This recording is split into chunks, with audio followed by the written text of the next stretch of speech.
হয়তো চিন্তা করি যে না, আমি তো কিছুই পারি না, আমার জীবনে তো সফলতা নেই, তাহলে আমি কেন লেকচার দিচ্ছি, আমি কেন বক্তব্য ঝাড়ছি, তাই না?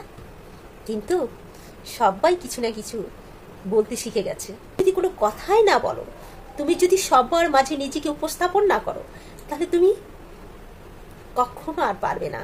তোমার ভিতরে যে প্রতিভা আছে, তোমার ভিতরে যে জিনিসটা আছে, তা আস্তে আস্তে আরো নিস্তেজ হয়ে যাবে।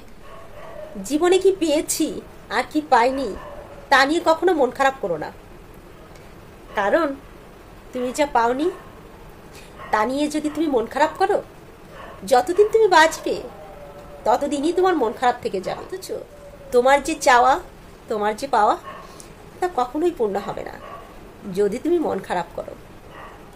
তাই মন খারাপ না করে যা পাওনি তা নিয়ে চেষ্টা করে যাও, নিশ্চয় তোমার চেষ্টা একদিন সফলতা আসবে এবং দেখবে তোমার মন খারাপ আর থাকবে না। এমন একটা সময় ছিল যখন নিজেকে মন খারাপ করে করে সময় পার করতাম, একটু ভালো লাগতো না, কোনো কাজে মনও বসতো না। যখন বুঝতে শিখলাম তখন আর মন খারাপ করি না। তখন ভাবি না, মন খারাপ করে তো আমি কিছুই পাইনি, বিনিময়ে পাই কি, শরীর খারাপ করে, আর চেহারার উপর ছাপ বসে যাবে, তোমার চেহারা বিদঘুটে দেখাবে। যখন তুমি মন খারাপ করবে, যখন তুমি কিছুই পাওনি বলে হতাশায় ভুগবে, তখন তুমি নিজেই চিন্তা করে দেখো, তোমার বিহেভটা অন্যরকম হয়ে যাবে, তুমি সবার সাথে খারাপ ব্যবহার করতে শুরু করবে।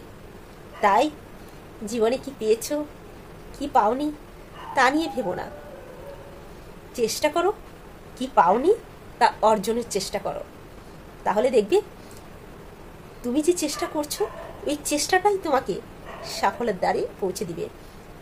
আমরা হয়তো চিন্তা করি যে না, আমি তো কিছুই পারি না, আমার জীবনে তো সফলতা নেই, তাহলে আমি কেন লেকচার দিচ্ছি, আমি কেন বক্তব্য ঝাড়ছি, তাই না? কিন্তু সবাই কিছু না কিছু বলতে শিখে গেছে আজকাল।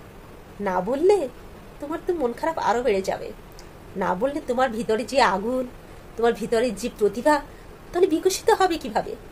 তুমি অবশ্যই বলবে, তুমি যত বলবে, যত পড়বে, যত মানুষের কাছে তোমার প্রতিভাটা তুমি বিকশিত করবে, ততই দেখবে তোমার ভিতরের যে অনুভূতি, আবেগ, দুঃখ, কষ্ট সব কিছু আস্তে আস্তে বের হয়ে এসেছে। তখন তুমি হালকা হয়ে যাবে, তখন তুমি দুমড়ে মুচড়ে শেষ হয়ে যাবে। এই জন্য কিছু বলো, কিছুতে একটা করো, কিছুতে একটা বলো, কিছু একটা করতে না পারো কিন্তু বলতে তো পারো, সেই বলার জন্য প্ল্যাটফর্মটা তৈরি করে নিতে হবে।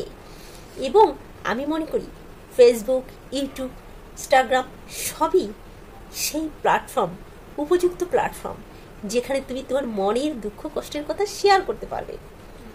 আর তুমি যত শেয়ার করবে ততই তোমার ভিতরে আগুনটা বের হয়ে যাবে। এই জন্য বন্ধুরা, আজকের মতন ভিডিওটা এখানে শেষ করলাম। অবশ্যই যদি তোমাদের ভালো লাগে, আপুকে একটা লাইক করে দিতে তো পারো, একটা পাশে থেকে ফলোটা করে দিতে পারো। তো ভালো থেকো।